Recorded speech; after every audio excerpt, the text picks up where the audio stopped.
Takano-san held up her lantern and revealed the contents of the expansive room. Whoa! At the back wall of the storehouse, right in front of us, was a Buddha-like holy object, standing there looking down at us. I was taken aback by its unseen force, lit up by the slender beam of the lantern. That's the guardian god of Hinamizawa, Oyashiro-sama. It's far grander than the one at the shrine. Oyashiro-sama. So this is the spirit protecting Hinamizawa. The one guarding the holy land of Hinamizawa from the impurities of the outside world, and the one delivering punishment after punishment upon those who attempted to sully the land with the dam construction. It looks like there are far more tools stored here than I thought, but this is so sad. None of them have been maintained. How unfortunate that they're in such a state. Even in the dim light, I could see a lot of strange objects lining the walls, ceilings, and shelves. Takano-san, speaking as if in a trance, was infatuated by the various implements filling the dark room.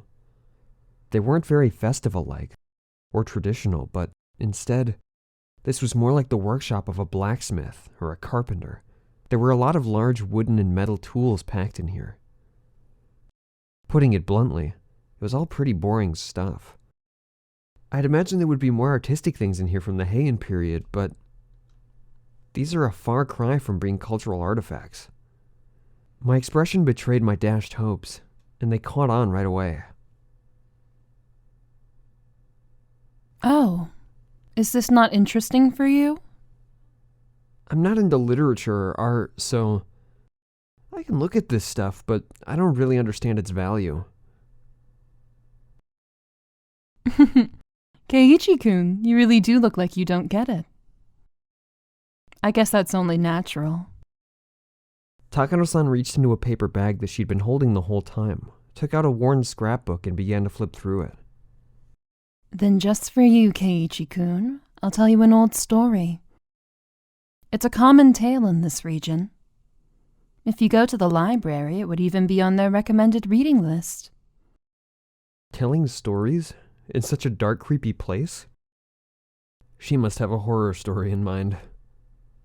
Shion's face belied nothing but calm.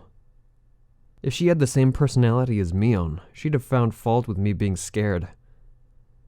I'll endure it for now and pretend to be calm. Okay? All right. I'll read it. After confirming that I was going to be quiet and listen, she began to speak softly, like a kindergarten teacher reading a picture book. Long, long ago, in a certain village in the mountains, there was a swamp. This swamp was very, very deep. Some even called it bottomless. People said it was connected to hell, the land of demons.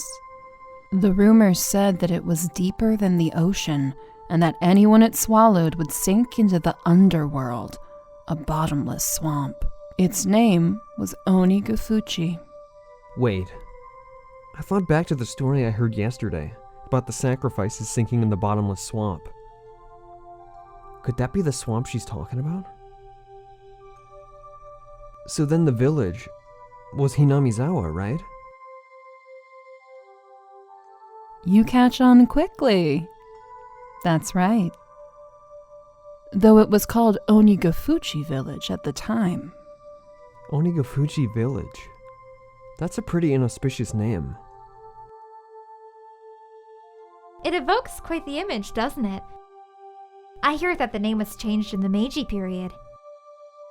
The name of the swamp connected to hell was called Onigafuchi, which meant the demon's abyss. And the true name of this village, Hinamizawa, was Onigafuchi Village. The villagers belonged to that abyss, or to hell, in other words. They lived their lives worshipping the swamp said to connect to it. But then, one day,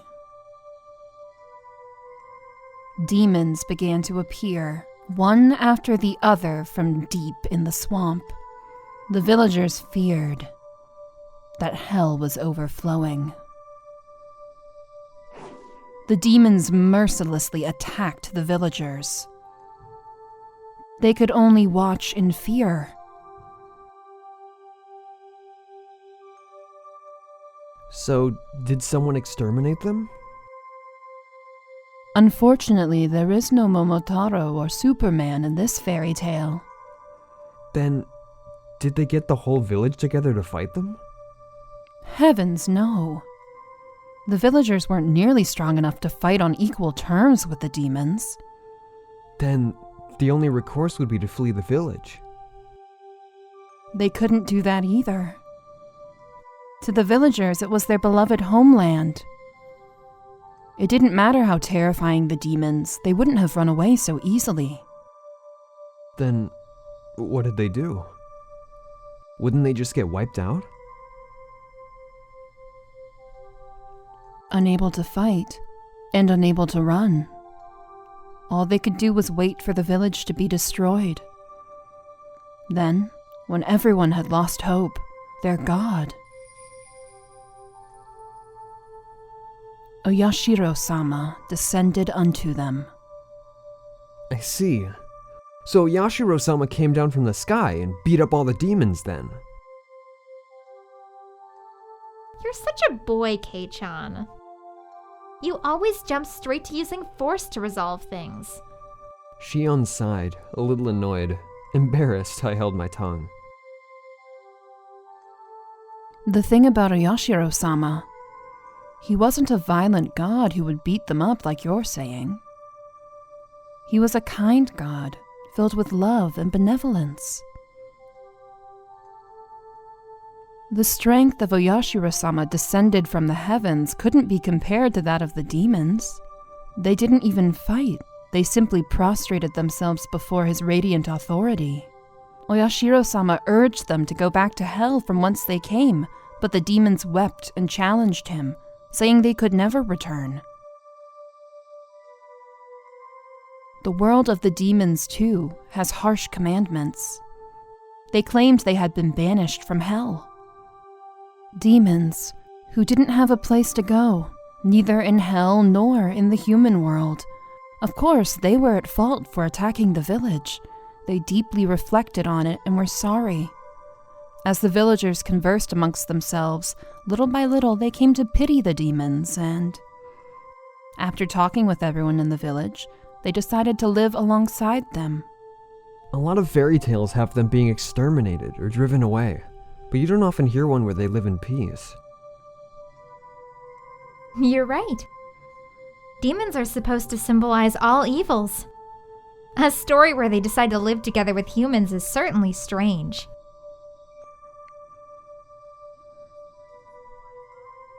When the demons first heard the villagers' invitation, they doubted their ears, but soon burst into tears of joy.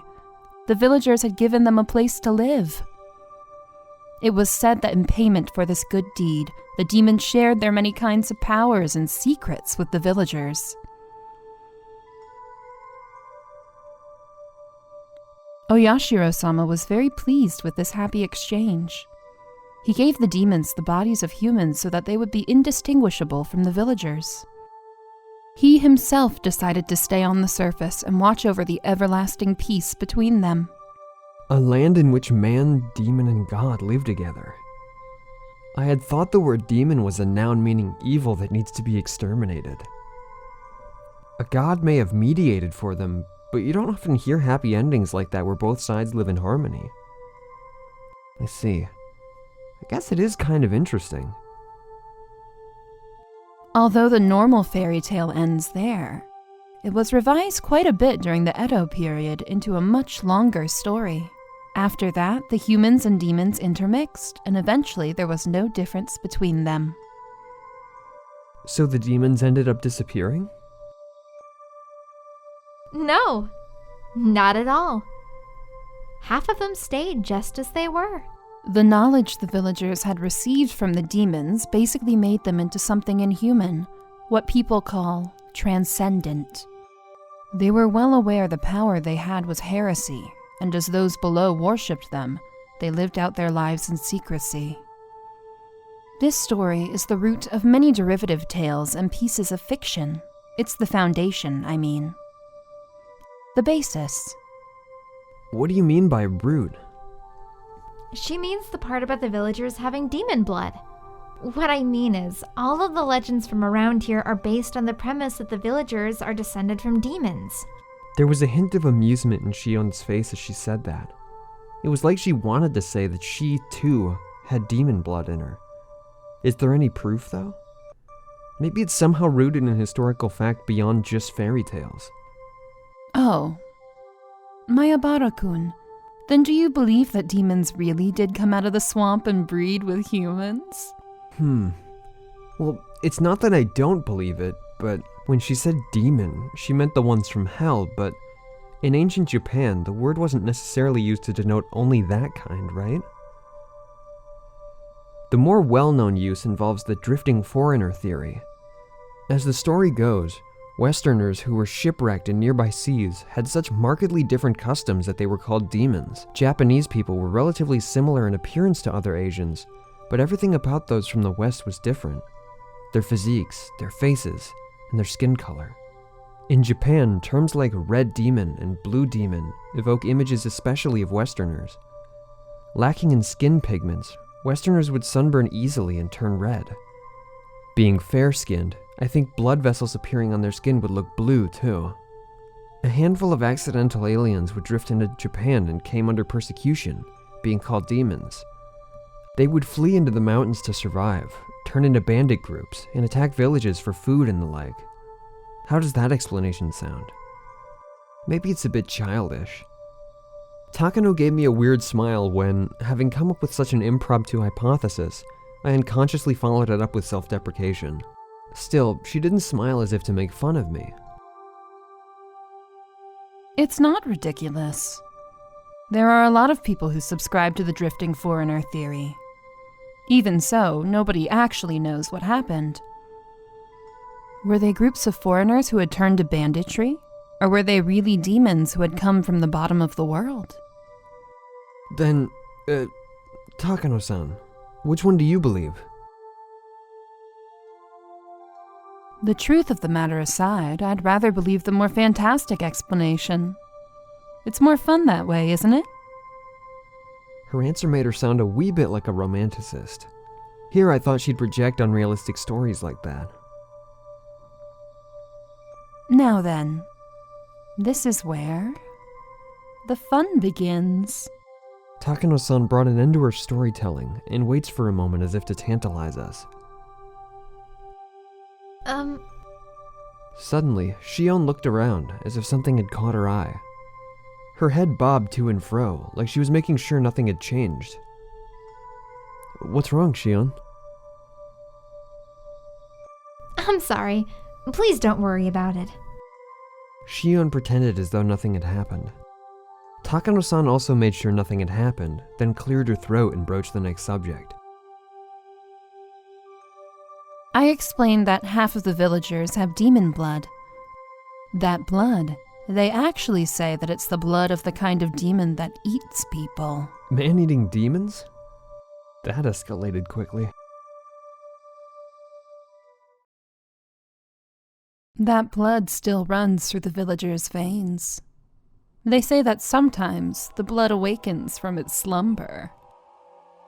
I thought the fairy tale had a happy ending, with the humans and demons living in peace, but it began to suddenly change into a brutal, bloody story. Well, they eat people. They say that every decade or so they can't help but want to feast on human flesh. The villagers can't eat other villagers. So when this happens, it's said that they descended on the human villages and conducted onikakushi. What's an onikakushi? Broadly speaking, it's when a demon kidnaps someone, when a person is demoned away. They say that the villagers of Onikafuchi would overwhelm unfortunate human villages in order to kidnap sacrifices. Takano-san's explanation was plain and simple, but when I imagined what it must have been like, it was terrifying. They lose their human reason. The villagers turn into real demons en masse. They attack the villages they loathe in the dirty world of the masses below. And then they kill and eat their sacrifices. So they're no different from demons after all. What did Oyashiro-sama do? Wasn't he supposed to be staying in the village and watching over them? Oyashiro-sama knew about it, of course. Onikakushi isn't indiscriminate. The villagers apparently never kidnapped anyone other than the sacrifices decided upon by their god. In the texts, it's usually 1 or 2 people.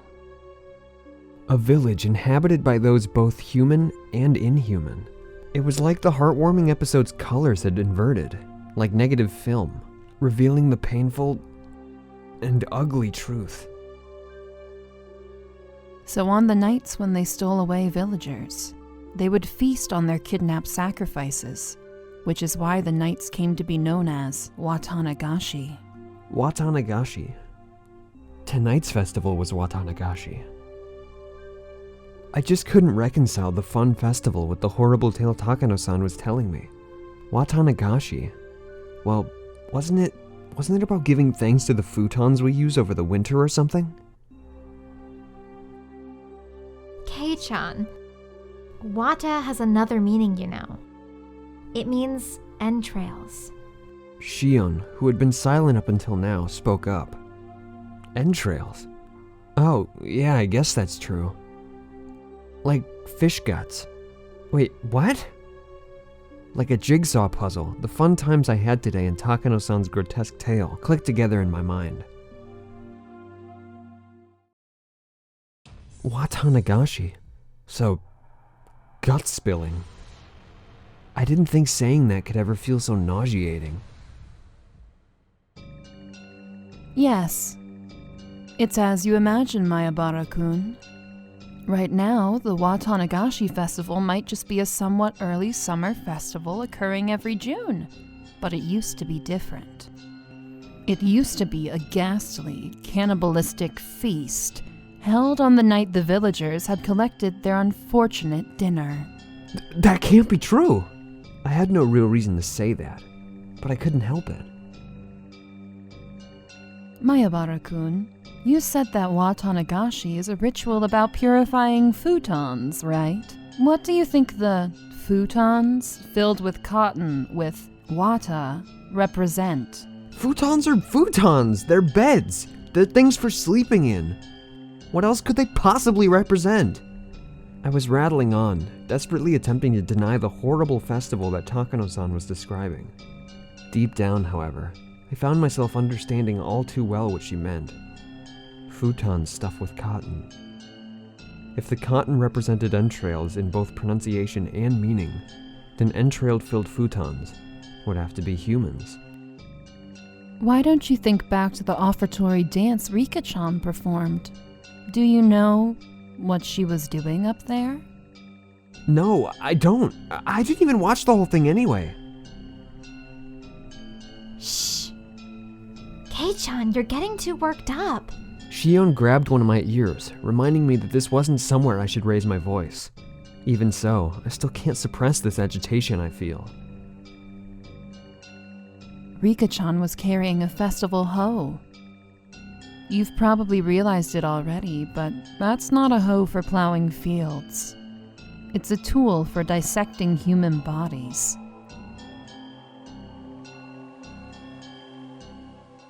I didn't see the dance all the way through, so I don't know what kind of performance Rika-chan was putting on after I'd left. When I told this to Takano-san, she kindly explained Rika-chan's dance to me.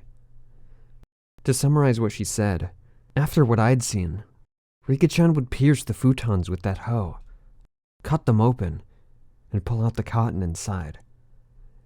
She'd cut the cotton out, one bit at a time, and set it afloat. That's the kind of ritual it was. Broadly speaking, it was quite the bombastic ceremony where they'd rip out the guts and throw them into a basin, and then the ritual was over. It's thought that afterwards, the villagers, each with a different role, dismantled the flesh piece by piece and feasted upon it. At Takano-san's strangely happy giggle, I felt, for some reason, violent displeasure. Rika-chan, Every day during our lunch break, she'd take a rice-pounding mallet into the schoolyard, and she'd work so hard, sweating bullets, to practice for the offertory dance she had done today. All that effort, all that work, and Takano-san disgraced it. Even though she worked so hard to practice for today. Takano-san, I think you should choose your words more carefully.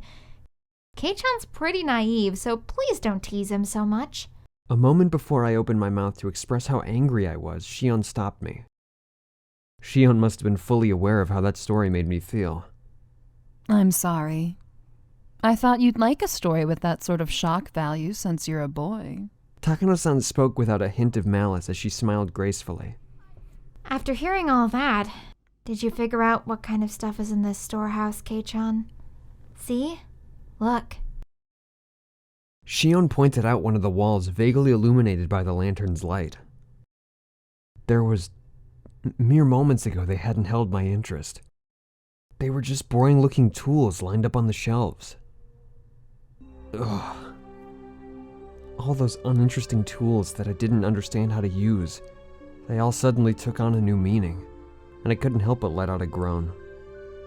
At first they had looked like carpentry tools, like chisels or planes. However, when I thought back, I'd seen pictures of these sorts of tools before. Yeah, they came up in a Japanese history textbook. Yes, on the page introducing the Kaitai Shinsho, or the new text on anatomy. These sorts of things, they're printed realistically in the literature of Germany, capital of the medical world.